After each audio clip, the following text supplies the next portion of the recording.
নমস্কাৰ আপোনালোকে চাই আছে এনি ভাৰত 24 আৰু দিনৰ খবৰ হৈতে ষ্টুডিঅ'ৰ মজিয়াত মই প্ৰণামী লৈ আহিছো আজিৰ সবিশেষ খবৰ অসম অৰুণাচল প্ৰদেশৰ সীমান্তৱৰ্তী অঞ্চল লিডু বোম গাৰাৰ ফিনবিৰৰ পৰা অপহৃত 3 লোকৰ আজিও নাই কোনো সংসূত্ৰ অবৈধ কয়লা খনিত কৰ্মৰত 3জনকৈ লোকক অপহৰণ কৰাৰ সন্দেহ নিষিদ্ধ ঘোষিত সংগঠনৰ আজি পৰ্যন্ত কিন্তু এই অপহৰণ কাৰ্যত কোনো জড়িত হৈ আছে তাৰ কোনো স্পষ্ট ছবি পোহৰলে নহাত সংকিত হৈ পৰিছে অপহৃত লোকৰ পৰিয়াল আজিও সংসূত্ৰ নাই লিডু ফিনবিৰৰ অপহৃত 3 লোকৰ অবৈধ কয়লা খনিত কৰ্মৰত আছিল অপহৃত 3 লোক নিষিদ্ধ ঘোষিত সংগঠনে অপহৰণ কৰাৰ সন্দেহ উজনি অসমৰ তিনিচুকীয়া জিলাৰ অসম অৰুণাচল প্ৰদেশ সীমান্তৱৰ্তী লিডু আৰক্ষী চকীৰ অন্তৰ্গত বমগাৰা নামৰ ঠাই ফিনবিৰৰ 14 নং কয়লা খনিৰ পৰা যোৱা 17 ফেব্ৰুৱাৰীত পোহৰলৈ আহিছিল 3জনকৈ লোকৰ অপহৰণৰ খবৰ অতি দুৰ্গম অঞ্চল হিচাপে চিহ্নিত 14 নম্বৰ খ্যাত অবৈধ কয়লা খনিত কৰ্মৰত 3জনকৈ লোকক সন্দেহযুক্ত নিষিদ্ধ সংগঠনে 17 ফেব্ৰুৱাৰীৰ পুৱতি নিশা অপহৰণ কৰি এক অজ্ঞাত স্থানলৈ লৈ যোৱাৰ সন্দেহ কৰা হৈছে বিশেষ সূত্ৰে জানিব পৰা অনুসৰি 17 ফেব্ৰুৱাৰী পুৱতি নিশা প্ৰায় 3 মান বজাত 7জনীয়া সদস্যৰে গঠিত সন্দেহযুক্ত উগ্ৰপন্থীৰ দলে লোককেইজনক বন্দুক দেখুৱাই অৰুণাচল প্ৰদেশৰ দুৰ্গম অঞ্চল পুৰণি লংটয়লৈ লৈ যোৱাৰ সন্দেহ কৰা হৈছে ইতিমধ্যে অপহৃত লোককেইজন জ্ঞান থাপা চন্দন নাৰ্জাৰী আৰু লেখক বৰা বুলি জানিব পৰা গৈছে অপহৃত 3জন লোক জনক ৰঞ্জিত থাপা আৰু শিবু চৰকাৰ নামৰ কয়লা মাফিয়া কেইটাৰ কাম কাজ চোৱা চিতা কৰা মহৰী আছিল বুলি জানিব পৰা গৈছে উল্লেখ্য যে অপহৰণ কাণ্ডৰ আজি 12 দিন অতিবাহিত হোৱাৰ পাছতো কিন্তু কোনো ধৰণৰ সংসূত্ৰ নাই অপহৃত লোককেইজনৰ আনকি কোনো সশস্ত্ৰ বিদ্ৰোহী সংগঠনেও বৰ্তমানলৈকে এই অপহৰণ কাণ্ডৰ কোনো ধৰণৰ দায়িত্বভাৰ সমজুৱাভাৱে স্বীকাৰ কৰা পৰিলক্ষিত হোৱা নাই যাৰ ফলত অপহৃত লোককেইজনৰ পৰিয়াল এতিয়া দিগবিদিক হেৰুৱাই অনিশ্চয়তাৰ মাজেৰে জীৱন যাপন কৰিব লগা হৈছে ইয়াৰে ভিতৰত অপহৃত লেখক বৰা নামৰ লোকজনৰ সহধৰ্মিনীয়ে তেওঁৰ স্বামীক যাতে অনতিপলমে সুস্থ শৰীৰে মুকলি কৰি দিয়ে তাৰ প্ৰতি কাতৰ অনুৰোধ জনাইছে অজ্ঞাত অপহৰণকাৰী দলটোলৈ অপহৃত লোকৰ পৰিয়ালৰ এনে দুৰ্দশা দেখি পৰিয়ালৰ সমান্তৰালভাৱে এতিয়া স্থানীয় কেইবাটাও দল সংগঠনে অপহৃত লোককেইজনক চৰ্তবিহীনভাৱে মুকলি কৰি দিবলৈ আহ্বান জনাই অপহৰণ কাণ্ডত জড়িত অজ্ঞাত বিদ্ৰোহী সংগঠনলৈ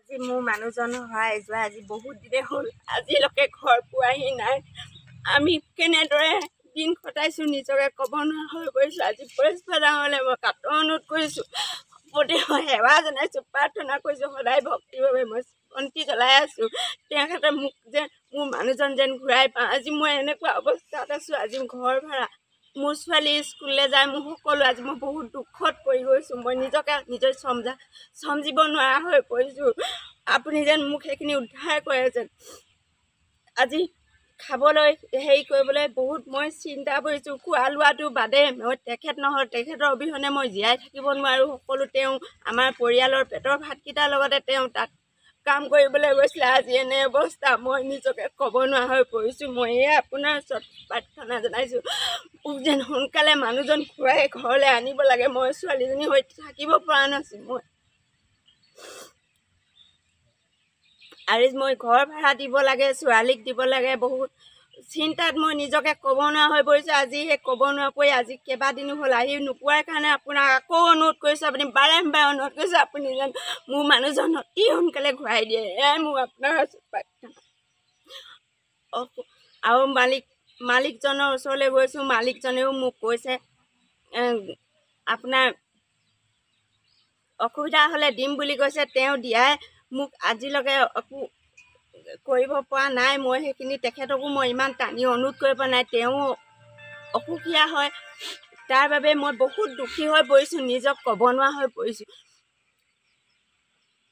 ইৰাব মৌজাৰ এজন লেখাপানী থানাৰ অন্তৰ্গত এজন বয়োজ্যেষ্ঠ প্ৰায় 60 বছৰ উৰ্ধিত এজন বয়সৰ মানুহ তেখেতে নানা ধৰণৰ সৰু সৰু কণ ছাত্ৰ ছাত্ৰীসকলক শিক্ষকতা কৰি টিউশ্যন কৰি তেওঁ ঘৰখন পোহপাল দি আছিল তেওঁ উপাৰ্জনৰ পথ ঘৰখনৰ তেওঁৱেই আছিল আৰু তেওঁক শুনিছোঁ আমি কিছুমান সংগঠন কি কোনটো সংগঠন নিছে আমি এতিয়ালৈকে গম নাপাওঁ। যি সংগঠনে তেখেতক অপহৰণ কৰিছে সেই সংগঠনৰ সমূহ বিষয়ববীয়াক অনুৰোধ জনাইছোঁ তেখেতলোকে যেন এই বয়োজ্যেষ্ঠ মানুহজনক বিনা স্বত্বে তেখেতক এৰি দিয়ক আৰু তেখেতৰ ঘৰ নচলে। তেখেত থাকোঁতেই ঘৰত এসাঁজ খায় এসাঁজ নাখায়। এতিয়া তেখেতৰ এগৰাকী কণমানি আছে আৰু ঘৰ পৰিয়াল তেওঁৰ পৰিবাৰে আছে আৰু তেনে অৱস্থাত তেখেতক লৈ যোৱাত তেখেতলোকৰ ঘৰখন একদম মানে ভাত এসাঁজ খাবলৈও তেখেতলোকৰ দিগদাৰ হৈছে। আৰু মই জানিব পাৰিছোঁ তেখেতে কি গুৰুং আছিলে শিবু প্ৰধানৰ কয়লা খনিত তেখেতে মহৰী হিচাপে আছিল। সেই শিবু প্ৰধানকো আমি অনুৰোধ জনাইছোঁ তেখেত য'তে থাকক তেখেতক যেনেকৈ তেখেতে লৈ গৈছিলে ইয়াৰ পৰা তেওঁ মহৰী কৰিবলৈ তেনেকৈ যেন তেখেতক আহি ঘৰত চমজাই দিয়ে। তাকে মই শিবু প্ৰধানলৈ আমি টাই আহোম যুৱ পৰিষদ আৰু এই তিৰাপ মৌজাৰ ৰাইজ হৈ এটি অনুৰোধ জনালোঁ। ধন্যবাদ। আমাৰ এই 3 মাইল আহি উপস্থিত হৈছোঁ। আজি আমাৰ টাই আহোম ছাত্ৰ সন্থা এয়া গোৰ্খা ছাত্ৰ সন্থা অসম স্বাধীনতা ছাত্ৰ সন্থা AGYCP যিহেতু আমাৰ 2 সপ্তাহ ধৰি আমি শুনিবলৈ পাইছিলোঁ যিটো আমাৰ এই লেখক বৰা ডাঙৰীয়াক 2 সপ্তাহ আগত কোনোবাই সংগঠনে উঠাই নিয়া বুলি আমি গম পাইছোঁ। কিন্তু মই এটাই অনুৰোধ কৰিব বিচাৰিছোঁ যিহেতু এই লেখক বৰা যিজন দিন হাজিৰা কৰি থকা মানুহ তেওঁ কষ্টৰে তেওঁ পৰিয়ালক পোহপাল কৰি থকা মানুহটোক আজি কোনোবা দল সংগঠনে উঠাই নিয়াটো আমি দুখ প্ৰকাশ কৰিছোঁ আৰু তেওঁক অনুৰোধ জনাইছোঁ যিহেতু আহ্বান জনাইছোঁ তেওঁ পৰিয়ালবৰ্গ আজি যিটো বিপদত আছে সেই বিপদত চকু দি পেলাই তেওঁ পৰিয়ালৰ তেওঁ লেখক বৰা ডাঙৰীয়াক যাতে সোনকালে উভতাই দিয়ে তাৰ কাৰণে আমি কাতৰ অনুৰোধ জনাইছোঁ। নিশা হাজোৰ মনাহকুছি ঘোঁৰামাৰত নিশা দুৰ্বৃত্তৰ আক্ৰমণৰ বলি হ'ল মিণ্টু দাস নামৰ এজন যুৱক।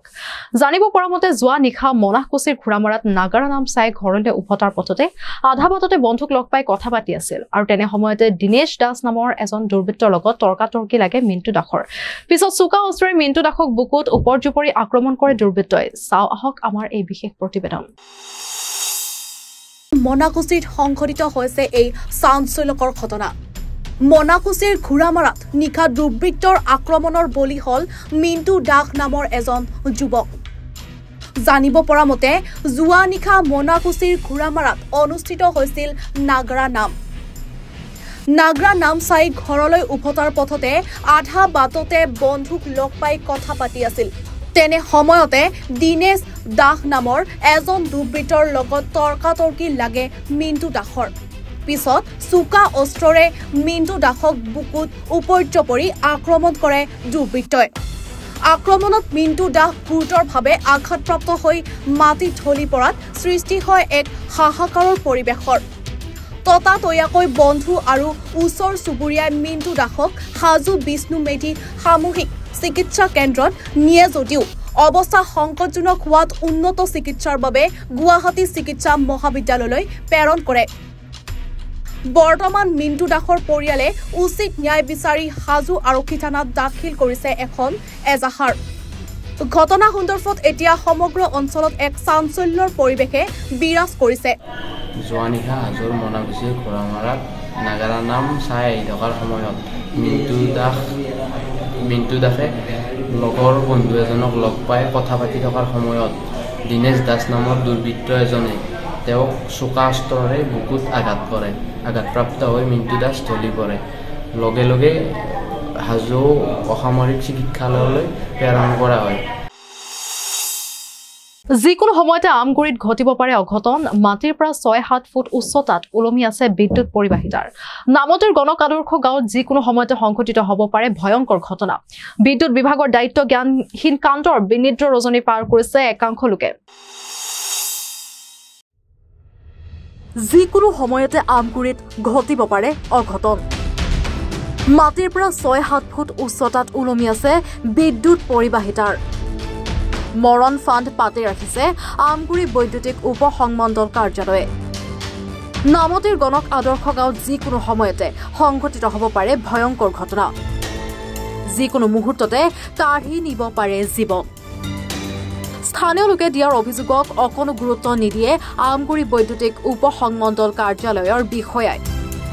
স্থানীয় লোকে বহুবাৰ এই বিষয়ত লাইনমেনকে ধৰি বিদ্যুৎ বিভাগৰ কৰ্মচাৰীক অৱগত কৰিছে যদিও স্থানীয় লোকৰ অভিযোগক গুৰুত্ব দিয়া নাই বিভাগটোৱে বিদ্যুৎ বিভাগৰ দায়িত্ব জ্ঞানহীন কাণ্ডৰ বাবে যিকোনো সময়তে ভয়ংকৰ দুৰ্ঘটনাৰ আশংকাত এতিয়া বিনিদ্ৰ ৰজনী পাৰ কৰিছে একাংশ লোকে অতি শীঘ্ৰেই বিদ্যুৎ পৰিবাহিতাৰ সঠিক উচ্চতাত সংস্থাপিত কৰিবলৈ দাবী জনাইছে স্থানীয় ৰাইজে SDO অংকুৰ শইকীয়াক মই আজিৰ পৰা প্ৰায় 3 মাহৰ আগত ফোন কৰিছোঁ যেতিয়া এখন গাড়ীত ডাম্পাৰ লাগি সৰু এখন মিনি ডাম্পাৰ লাগি যেতিয়া জ্বলি যায় তেতিয়া অংকুৰ শইকীয়া SDO অংকুৰ শইকীয়াক মই ফোন কৰিছোঁ তেখেতে ক'লে যে আপোনালোকে হেৰি কৰক আমি এইটো চামগৈ তাৰ মানুহ নাই পঠোৱা তাৰপৰা ক্ষেত্ৰ গোহাঁইক ক'লোঁ ক্ষেত্ৰ গোহাঁইলৈও ফোন কৰিলোঁ মই এনেকুৱা বিভিন্ন মানে মই এই বিষয়ে কমচে কম নিয়েৰ এবাউট 30 টাইমছ মই ফোন কৰিছোঁ তেওঁলোকৰ মানে অকণমান হৈ নাই কিন্তু ৰেভিনিউ কালেকশ্যনত এনেকুৱা এটা গুৰুত্ব দিছে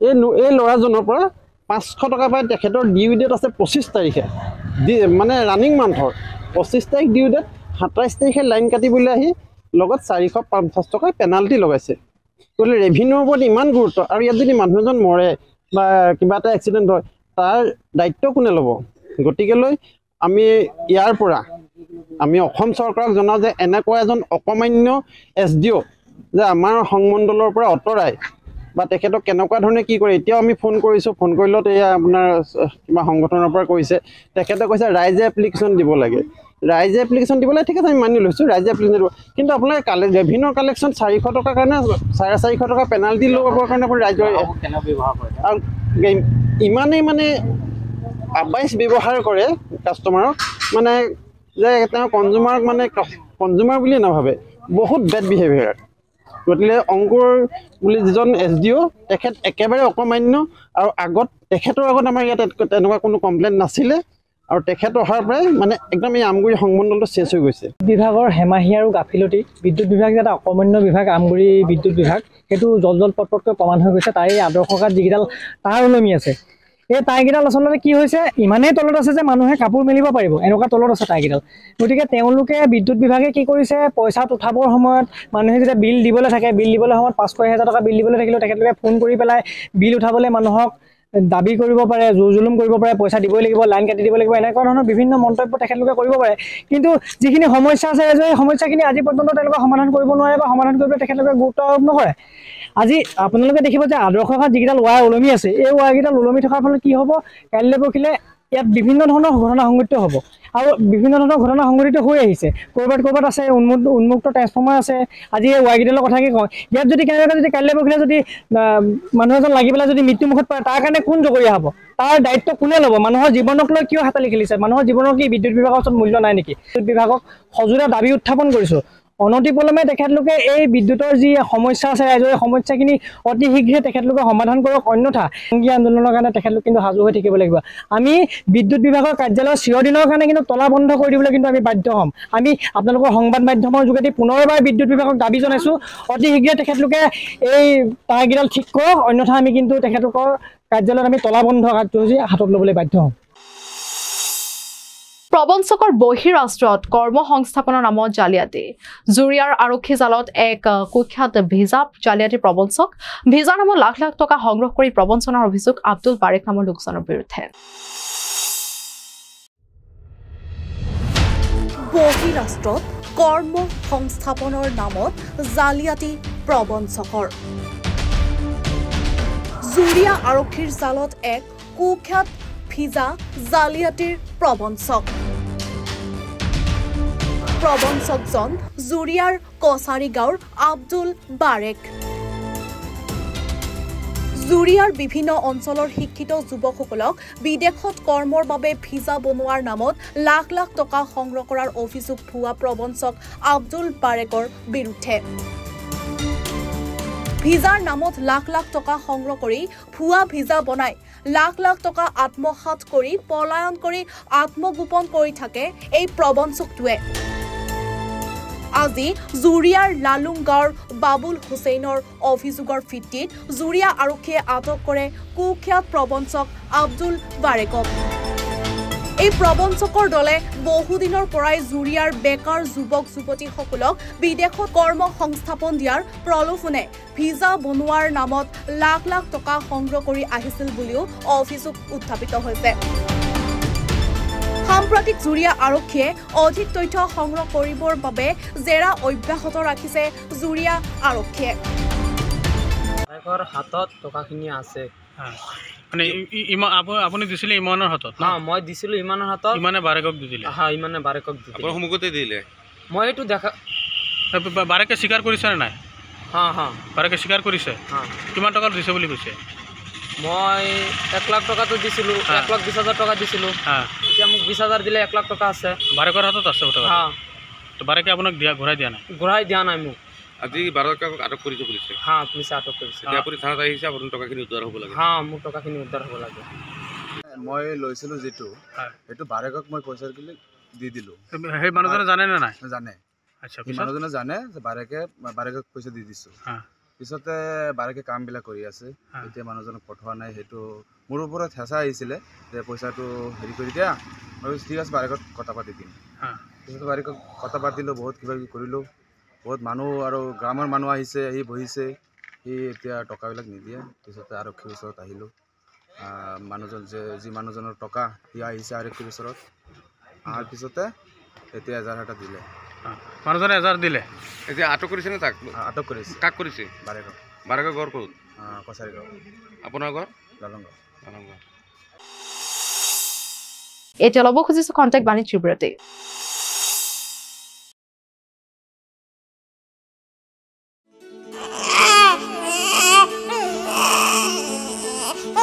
অভিনন্দন, আপোনাৰ এজনী ছোৱালী জন্ম হৈছে।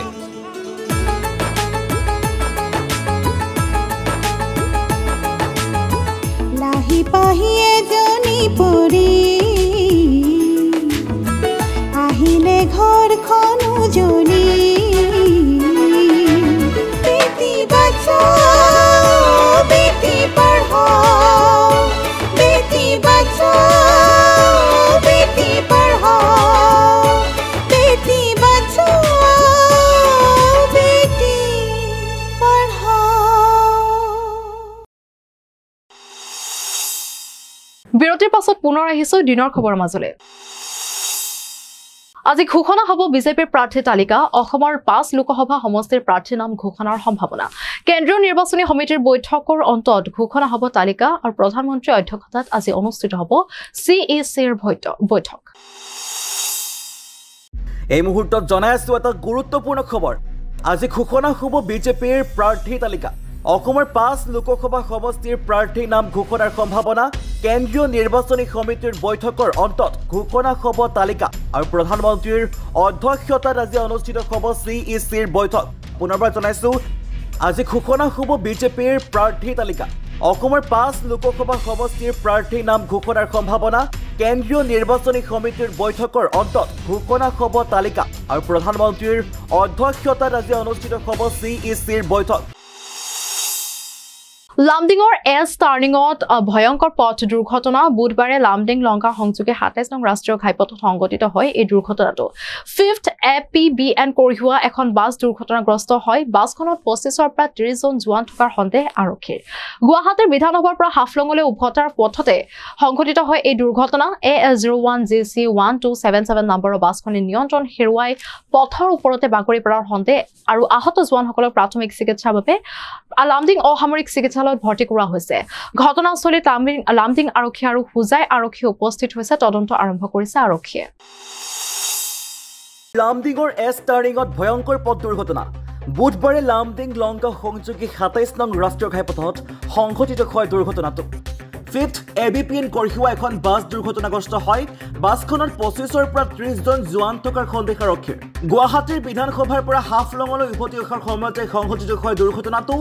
AS01GC1277 নম্বৰৰ বাছখনে নিয়ন্ত্ৰণ হেৰুৱাই পথৰ ওপৰতে বাগৰি পৰাৰ সন্দেহ আৰু আহত জোৱানসকলক প্ৰাথমিক চিকিৎসাৰ বাবে লামডিং অসামৰিক চিকিৎসালয়লৈ প্ৰেৰণ কৰা হয়।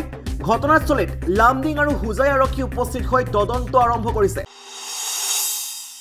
ওদালগুৰি জিলাৰ ভেৰগাঁও আউটপোষ্টৰ অন্তৰ্গত দুধগুৰ মাৰাত মাখাত বুধবাৰে সংঘটিত হয় এক ভয়ংকৰ বাইক দুৰ্ঘটনাটোত থিতাতে নিহত হয় এজন যুৱক আৰু নিহত যুৱক দুধগুৰ মাখাৰ দীপক দেৱনাথ নিজৰ ভনীয়েকক স্কুলৰ পৰা আনিবলৈ বুলি আপাচি বাইকেৰে ঠাকুৰীয়া পাৰালৈ গৈ থকাৰ সময়তে সংঘটিত হয় এই ভয়ংকৰ দুৰ্ঘটনাটো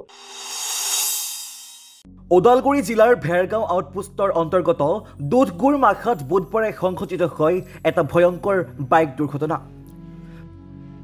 দুৰ্ঘটনাটোত থিতাতে নিহত হয় এজন যুৱক নিহত যুৱকজন দুধগুৰ মাখাৰ দীপক দেৱনাথ বুলি জানিব পৰা গৈছে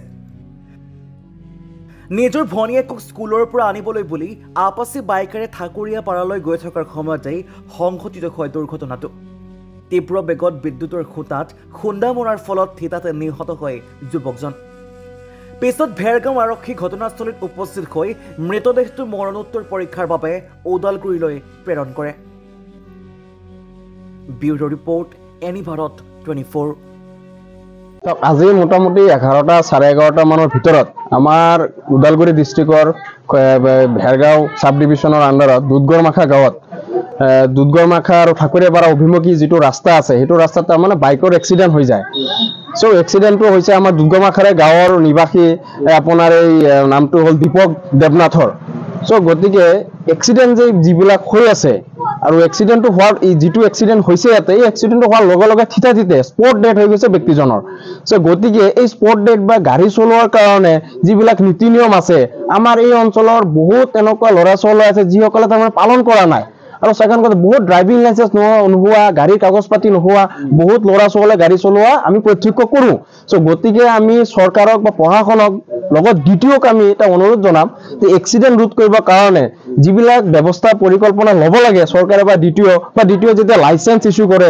এই লাইসেন্স ইস্যু কৰোঁতে যাতে অলপ মানে ড্ৰাইভাৰসকলক ভালকৈ প্ৰশিক্ষণ দি কিনে লাইসেন্সটো দিয়ে সেইটো কাৰণে আমি আমাৰ দুধগড়মাখা ৰাইজৰ তৰফৰ পৰা আমি চৰকাৰৰ লগতে দ্বিতীয়ক লগতে প্ৰশাসনক আমি আহ্বান জনাইছোঁ ল'ৰাজনে হেলমেট পিন্ধিছিলে না ল'ৰাজনে হেলমেট আমি থকা যেন পাইছোঁ কিন্তু হেলমেট থকালে তাৰমানে ফিটাৰডাল তাকে লগোৱা নাই এনেকুৱা হৈছে সো সেইকাৰণে কৈছোঁ যে অলপ তাৰমানে হেলমেট কেনেকৈ লগাব লাগে গাড়ী কেনেকৈ চলাব লাগে সেইবিলাক প্ৰশিক্ষণ অলপ দি দিব লাগে আমি জানা মতে তীব্ৰ বেগত গৈ আছিল আৰু কাৰেণ্টৰ খুঁটা এটাত খুন্দা মাৰি দিছিল নিয়ন্ত্ৰণ হেৰাই কিনে থিতাতে মানে ব্যক্তিজনৰ নিহত হৈ গৈছে